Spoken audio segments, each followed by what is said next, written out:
This game was definitely low scoring, at least in the early goings, as both the Knights and Warriors struggled to score.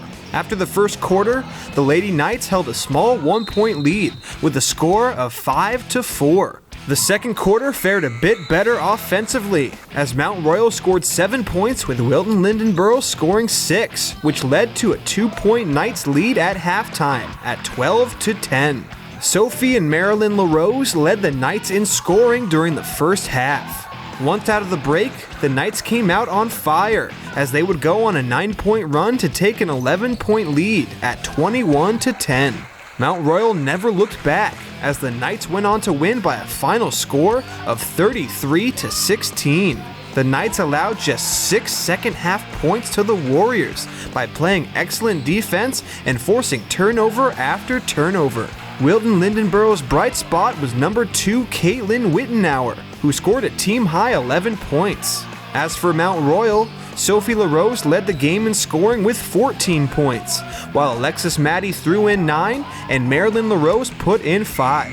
After the game, we caught up with Maddie to get her thoughts on their hard-fought victory.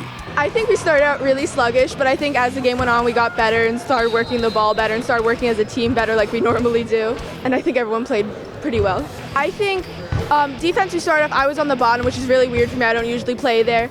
But I think the girls, everyone had to adjust tonight and play a different spot that they're not used to playing. And I think everyone did really well adjusting. I think Marilyn LaRose, I don't know her number, she played really well like she always does. She always works really hard.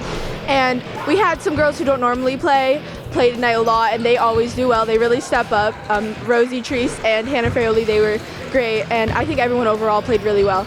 Oh, and Sophie LaRose, she also had some really great shots. I think we work really hard, but we could always work harder, and we could always pass the ball more and take better shots. We also asked Alexis what it's been like moving up to the varsity level after being only a JV team for years. It's been really startling actually coming up and seeing all these great teams with like great players, but I think we've adjusted really well into this varsity program. I think we're having a fantastic first year, and I'm really looking forward to all the years to come. Wilton-Lyndeborough has fallen on hard times as they dropped their 13th game of the year. Mount Royal improved to 6-7 and will next look to even up their record against Pittsfield.